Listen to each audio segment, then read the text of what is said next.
student, in this video we are going to discuss about mathematical analysis for non-recursive algorithm. Previous videos की series में हमने देखा था mathematical analysis for recursive algorithm, जिसमें हमने समझा था कि रिकर्सिव टर्म का क्या मतलब होता है ना। यहाँ पे मैं आपको थोड़ा सा बताना चाहूंगी कि रिकर्सिव का क्या मतलब होता है। कोई भी इस तरह का फंक्शन जो अपने आप को सेल्फ कॉल करते हुए जाए, राइट।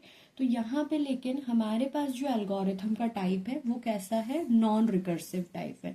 तो नॉन रिकर्सिव का मतलब यहाँ पे ये हो गया कि हमारे पास ऐसा कोई फंक्शन नहीं होने वाला है जो अपने आप को सेल्फ कॉल करेगा। दैट मीन्स हमारे पास अब जो एल्गोरिथम मिलने वाली है वो कुछ कंडीशन बेस्ड एल्गोरिथम होंगी, जिसमें कुछ कंपैरिजंस होंगे, और अगर कंपैरिजन है तो हम स्वैपिंग कर सकते हैं, वैल्यू असाइन कर सकते हैं। दैट मीन्स एक सिंपल एल्गोरिथम जो मल्टीपल ऑपरेशंस या फिर मल्टीपल कंडीशंस के साथ होने वाला है। क्लियर? तो यहाँ पर नॉन रिकर्सिव एल्गोरिथम का मतलब सिर्फ इतना ही है। आप जानते हैं मैथमेटिकल एनालिसिस का क्या मतलब है। जो इस वीडियो को फर्स्ट टाइम देख रहा है तो हमारी रिक्वेस्ट है कि आप हमारे प्रीवियस वीडियो को डेफिनेटली देखें, जिसमें मैंने डिस्क्रिप्शन बॉक्स में इसकी लिंक दे दी है कि मैथमेटिकल एनालिसिस का क्या मतलब है। ये सारी चीजें हमने जब हम रिकरेंस टॉपिक पढ़ रहे थे तो उसमें काफी अच्छे से डिटेल में बात की थी।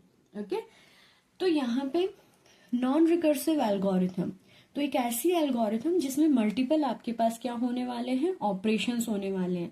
तो उनका हमें क्या करना है, मैथमेटिकल एनालिसिस दैट मीन्स क्या करना है, हमें उसे फाइंड आउट करना है। कौन से टर्म में, मैथ्स के टर्म में। तो मैथ्स के टर्म में क्या फाइंड करते हो आप, उसकी एक ही चीज फाइंड आउट करते हैं कॉम्प्लेक्सिटी के वे में। तो एक होता है आपका स्पेस और दूसरा होता है टाइम। तो यहाँ पर हम नॉन रिकर्सिव एल्गोरिथम का मैथमेटिकल एनालिसिस के थ्रू फाइंड आउट करने वाले हैं टाइम कॉम्प्लेक्सिटी। डन? ओके, तो इसे किस तरह से हम परफॉर्म करेंगे तो उसके लिए मैंने कुछ जनरल प्लान रूल्स लिख रखे हैं। सिर्फ इन रूल्स को ही हमें फॉलो करना है और हमारे नॉन रिकर्सिव एल्गोरिथम की टाइम कॉम्प्लेक्सिटी को फाइंड करना है। ठीक है, तो इसको हम कह रहे हैं general plan for analysing time complexity. तो सबसे पहला पॉइंट इसमें है, decide on a parameters indicating and input size. That means जब भी आप एक एल्गोरिथम डिजाइन करेंगे तो सबसे पहले जाके डिसाइड करो कि कितने हमारे पास इनपुट है। Done? Now second, identify the algorithms basic operation. फिर हमें आइडेंटिफाई करना है कि ये जो इनपुट है कौन से ऑपरेशंस पर काम करने वाले हैं। दैट मीन्स यहाँ पर हमें उसकी प्रोसेस फाइंड आउट करनी कि जो एल्गोरिथम की कोर प्रोसेस है वो क्या है। तो उसी चीज को ये बेसिक ऑपरेशन कह रहा है। डन? देन थर्ड पॉइंट आपका कह रहा है, check whether the number of times the basic operation is executed. That means हमें यहाँ पर ये चेक करना है कि जो आपका बेसिक ऑपरेशन है, जो इनपुट आपने दिए उससे कुछ एक ऑपरेशन परफॉर्म हो रहे हैं, क्या वो बेसिक ऑपरेशन की डिपेंडेंसी जो है वो आपके इनपुट पर 100% है या फिर नहीं। ठीक है, दैट मीन्स इनपुट और बेसिक ऑपरेशन के बिटवीन रिलेशन देखेंगे कि दोनों एक साथ एग्जीक्यूट हो रहे हैं या फिर बीच में ब्रेक हो जा रहे हैं। ये सारी चीजों को अभी एग्जाम्पल से हम समझेंगे तो आपको और क्लियरिटी आएगी। ठीक है, तो देन इसके बाद if it is also depends on the sum additional property. कहने का मतलब ये है कि जो आपका बेसिक ऑपरेशन है, जैसे सपोज आप एडिशन कर रहे हैं तो एडिशन आपका बेसिक ऑपरेशन हो गया।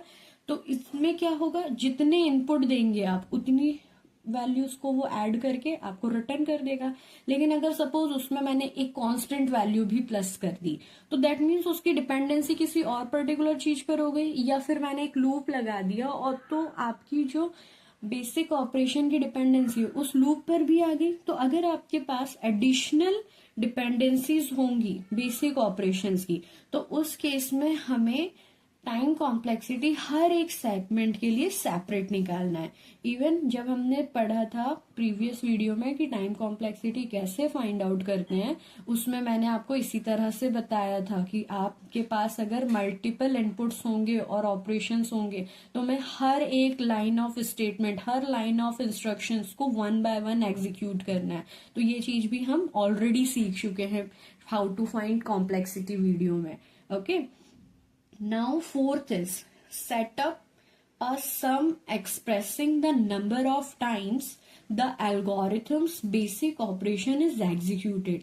That means जो आपने basic operation perform करवाए अब उसे हमें समीशन के फॉर्म में लिखना है. दैट मीन्स कि हमें क्या करना है, उसे कंप्रेस करके लिखना है. ठीक है, तो इसमें हम कुछ कंडीशंस देंगे, जो भी कंडीशन हमारी एल्गोरिथम ने हमने दी होगी सिर्फ वही. ठीक है, now using standard formulas and rules of some manipulations, either find a closed form formula for the count or at the least establish its order of growth. That means कि आपने अपने जो भी बेसिक ऑपरेशंस हैं उनको condition के according compress कर लिया. इसके बाद आप एक स्टैंडर्ड फॉर्मूला से उसे कंपेयर करेंगे. ठीक है, कंपेयर करने के बाद आप उसमें जो भी चेंजेस आएंगे फॉर्मूला के अकॉर्डिंग हम उससे परफॉर्म करेंगे और हमारा order of growth, that means कि जो भी टर्म की ऑर्डर ऑफ ग्रोथ ज्यादा आएगी तो उसे पिक करके आप टाइम कॉम्प्लेक्सिटी में रिप्रेजेंट कर देंगे. क्लियर? तो ये 5 पॉइंट्स को ही हमें अपने नॉन रिकर्सिव एल्गोरिथम के लिए टाइम कॉम्प्लेक्सिटी एनालाइज करने के लिए ध्यान रखना है. ठीक है, तो वो कैसे होगा हम देखिए एग्जाम्पल में समझेंगे. देखिए ये आपके सामने एग्जाम्पल है. एक एग्जाम्पल मैंने लिया है, finding the value of largest element in a list of n number. That means कि आपके पास एक सपोज करते हैं हम यहाँ पर एक एरे है, तो एरे हमने दे दिया यहाँ पर n इक्वल टू 5. हमने इनपुट कितने दे दिए 5, तो यहाँ पे एक एरे बन जाएगा 5 साइज का 0 1 2 3 4. इसको आइडेंटिफाई करो 0 1 2 3 4. ठीक है, 0 से लेके n-1 तक का आपका एक एरे रेडी है. अब हमने क्या करना है, हमने एक वेरिएबल ले लिया. इस वेरिएबल में एरे ऑफ 0, एरे ऑफ 0 का मतलब क्या हुआ यहाँ पे, ये एरे ऑफ 0 मतलब एरे के 0 इंडेक्स पे जो भी वैल्यू होगी. सपोज इसमें मैंने 5 इनपुट दे दिए, तो 5 इनपुट दे दिए यहाँ पे 5, यहाँ पे 12, यहाँ पर आपका 18, यहाँ 9 और यहाँ हमने दे दिया 20. ठीक है, ये आपके इनपुट्स हो गए.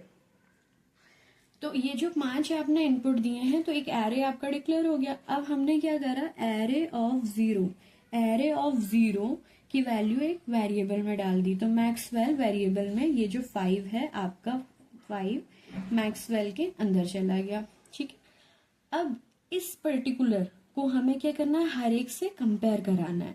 तो इसके लिए मैंने अब आगे एक लूप लगा दिया.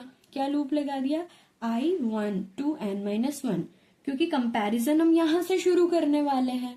तो ये जो है इसको मैंने i कह दिया कि i 1 से चले, कहां तक चले, n-1 तक चले, क्योंकि n कितना है आपका 5 है, तो यहाँ पे 4 तक चलना चाहिए.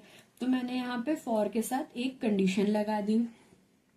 देन इसके बाद हमने बताया कि उसको क्या काम करना है, एरे ऑफ आई मतलब पहले इंडेक्स के, sorry array of I, that means कि अब जो आई इंडेक्स पर वैल्यू होगी, आई इंडेक्स पर कौन सी वैल्यू है आपकी 12, आई इंडेक्स पर कौन सी वैल्यू है 12. तो इसको आप क्या करोगे, कंपेयर करोगे किससे, मैक्सवेल. तो मैक्सवेल कितना है आपका 5.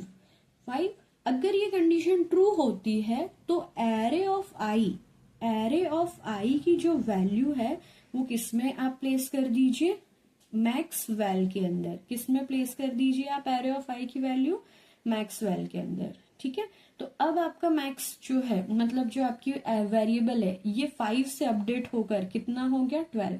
क्यों, क्योंकि एरे ऑफ आई जो है ये ग्रेटर निकला किसके कंपैरेटिवली, मैक्स वेरिएबल के. कंडीशन ट्रू है तो इसने इसके अंदर पुट कर दिया. तो इसी तरह से स्टेप जो है n-1 टाइम्स तक एग्जीक्यूट होते हुए चले जाएगी. ठीक है, तो यहाँ पे देखिए फिर आपका आई अपडेट होगा, आई की वैल्यू कितनी हो गई 2.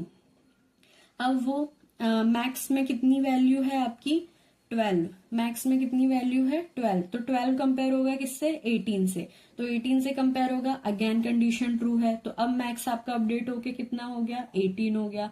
अब अगेन कंपैरिजन होगा, आई क्योंकि इंक्रीज हो गया किस पे 3 पर, तो लेकिन यहाँ पे जो कंडीशन है ये कैसी हो गई, array of i third position पर है तो 9 comparatively to 18, condition wrong, that means कि लूप आगे बढ़ जाएगा लेकिन मैक्स की वैल्यू अपडेट नहीं होगी, तो ये आगे बढ़ गया। तो अब आगे बढ़ा तो आई की वैल्यू कितनी हो गई 20 कंपैरेटिवली टू मैक्सवेल, मैक्सवेल कितना था लास्ट टाइम आपका 18, कंडीशन अगेन ट्रू, तो ये क्या करेगा मैक्सवेल के अंदर वैल्यू डाल देगा, मैक्सवेल में कितना चला गया आपका यहाँ पे 20, तो अब क्योंकि लूप आपका यहाँ पे टर्मिनेट हो चुका है तो वो रिटर्न कर देगा मैक्सवेल, तो इससे आपको फाइनल आउटपुट क्या मिल जाने वाला है 20। तो देखिए ये एक एरे था, इस एरे को उसने 1 बाय 1 ट्रेस करते हुए चला, तो इससे हमने क्या समझा, अब हमें ये फाइंड आउट करना है कि इसमें इनपुट, पहला पॉइंट आपको याद है हमने क्या कहा था, डिसाइड इनपुट साइज, तो हमने डिसाइड कर लिया इनपुट साइज जो है वो 0 से लेकर n-1 तक होंगे, क्योंकि अगर आप 5 दे रहे हो तो एरे क्या बनेगा आपका 0 से लेके 4, तो ये मेरा पहला पॉइंट हो गया, ठीक है। देन इसके बाद हमने क्या देखा कि इसमें एक वेरिएबल डाला, तो ये तो कोई ऑपरेशन नहीं है, यहाँ पे सिर्फ एक ही बार वर्क हो रहा है। देन इसके बाद फॉर के अंदर आप देखिए 2 ऑपरेशन परफॉर्म हो रहे हैं, एक ऑपरेशन इफ कंपैरिजन और दूसरा ऑपरेशन असाइनमेंट, कंपैरिजन ट्रू है तो असाइनमेंट कर दो, कंपैरिजन ट्रू नहीं है तो असाइनमेंट मत करो, तो इससे हमें क्या मिला, ये दोनों हमारे ऑपरेशंस हैं इस पर्टिकुलर डेडिकेटेड एल्गोरिथम के लिए। तो पहला पॉइंट कहता है इनपुट साइज डिसाइड करो, तो इनपुट साइज हो गया हमारा 5, दूसरा पॉइंट हमारा कहता है बेसिक ऑपरेशंस को आइडेंटिफाई करो, तो अभी हमने इस एल्गोरिथम के टोटल ऑपरेशन आइडेंटिफाई करें, बेसिक नहीं किए, क्योंकि बेसिक का मतलब क्या है, जो सेम बार बार मतलब सेम टाइप के काम कर रहा है, जिसकी डिपेंडेंसी याद है आपको थर्ड पॉइंट में लिखा था, जिसकी डिपेंडेंसी किस पर होनी चाहिए, इनपुट साइज पर होनी चाहिए, ठीक है। तो यहाँ पे देखिए ये जो कंपैरिजन है, कंपैरिजन हर बार हो रहा है, आपने देखा था आई यहां से लेके यहां तक कंपैरिजन किया उसने लास्ट तक, दैट मीन्स कि आई की जो डिपेंडेंसी है उसके इनपुट साइज पर 100% है, क्योंकि इसने n-1 तक जाकर कंपैरिजन परफॉर्म किया है। लेकिन असाइनमेंट को अगर मैं इसी में बात करूं तो असाइनमेंट कब हो रहा है, जब कंडीशन ट्रू है, तो असाइनमेंट पूरी तरह से इनपुट पे डिसाइडेड है क्या, सॉरी पूरी तरह से आपके इनपुट पे डिपेंडेंट है क्या, नेवर।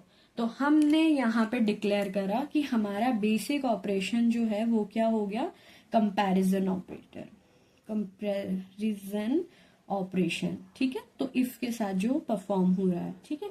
अब इससे हमें क्या करना है, कंप्रेस करके लिखना है, तो कंप्रेस करके लिखने के लिए मैंने आपसे क्या कहा था कि हम इसमें समीशन अप्लाई करेंगे, तो देखिए समीशन कैसे अप्लाई करेंगे, ये इसका बहुत इम्पोर्टेंट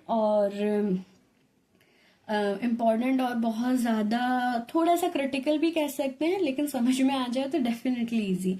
तो हमने क्या लिखा, C of n, C of n यहाँ पर हमने बता दिया कि जो भी हम ऑपरेशंस को काउंट कर रहे हैं, तो एक फंक्शन ले लिया, जैसे आप टी ऑफ एन ले सकते हो या फिर एफ ऑफ एन भी ले सकते हो, वो कोई दिक्कत नहीं है। हमने इसको कह दिया number of the comparison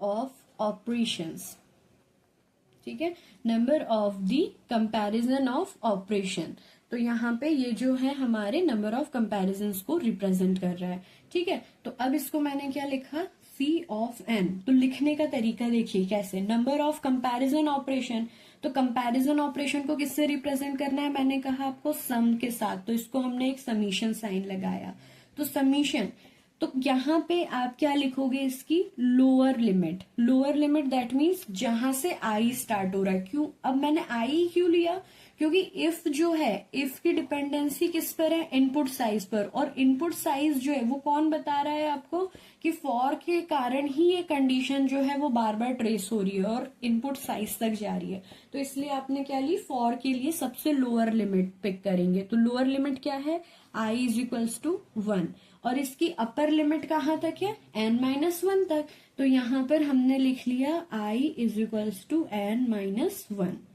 clear. तो ये आपके रिकर्सिव नॉन रिकर्सिव एल्गोरिथम के लिए आपने एक समीशन टर्म बना लिया। अब इसको हमें क्या करना है, एक स्टैंडर्ड फॉर्मूला से कंपेयर करना है। तो स्टैंडर्ड फॉर्मूला जो है वो हम यहाँ पे लिख लेते हैं। देखिए, summation i is equals to l lower limit, then इसके बाद यहाँ पे यू लिखेंगे, upper limit 1 is equals to u minus l plus 1। ठीक है, इसे थोड़ा मैं हाईलाइट कर देती हूँ। ये आपका क्या है, एक स्टैंडर्ड फॉर्मूला जो कंपेयर करेगा। ठीक है, तो अब कंपेयर करिए दोनों को। तो यहाँ पे आई की जो वैल्यू है वो कितनी हो गई आपकी, i is equals to l. तो यहाँ पे आई इक्वल टू 1, तो i equal to l equal to 1 ऐसा भी लिख सकते हैं हम। ठीक है, आई की जगह एल भी ले सकते हो, आई की जगह 1 भी लिख सकते हैं। ठीक है, या फिर आप चाहें तो डायरेक्ट ऐसा भी लिख दीजिए, एल इज इक्वल्स टू 1। ठीक है, अब इसके बाद अपर लिमिट यू, तो यू कितना है आपका, i is equals to n minus 1। तो u की वैल्यू कितनी हो गई, अपर लिमिट n माइनस 1 तक। ठीक है, अब इसमें पुट करिए स्टैंडर्ड फॉर्मूला में हमारे, तो हमने पुट कर दिया summation i is equals to 1, l की जगह आपने क्या लिख दिया 1, u की जगह क्या लिख रहे हो आप, n minus 1 is equals to u की जगह n माइनस 1। ठीक है, माइनस एल के प्लेस पर 1 प्लस 1। ठीक है, अब इसे सॉल्व कर लीजिए आप। तो आप जब इसे सॉल्व करेंगे तो कितना आ जाएगा, n माइनस 1, माइनस में से प्लस 1 कैंसिल आउट हो गया, मिला आपके पास यहाँ पे n माइनस 1। ठीक है, अब ये जो ऑपरेशन है ये हो गया आपका फाइनल मैथमेटिकल एक्सप्रेशन। अब इसकी आपको कॉम्प्लेक्सिटी निकालनी है। तो कॉम्प्लेक्सिटी निकालने के लिए हम क्या देखेंगे, इसमें कितनी टर्म है, 2 टर्म। दोनों टर्म में से फास्टेस्ट ग्रोइंग टर्म कौन सी है आपकी, एन। फास्टेस्ट ग्रोइंग टर्म कौन सी है आपकी, एन। तो आपने इसको क्या करा, बाहर पिक कर लिया उठा के। तो मैंने क्या है, इसको इस तरह से लिखते हैं, C of n is equals to order of n, C of n is equals to order of n. तो particular algorithm, non recursive algorithm, जिसमें हमने देखा लार्जेस्ट एलिमेंट अगर आपको फाइंड आउट करना है तो इसकी आपकी कॉम्प्लेक्सिटी कितनी आती है, ऑर्डर ऑफ एन। तो ऑर्डर ऑफ एन कैसे आती है, जब आप इसका अगर मैथमेटिकल एनालिसिस करेंगे तो इस तरह से आप इसे प्रूव कर सकते हैं। Okay, thank you so much.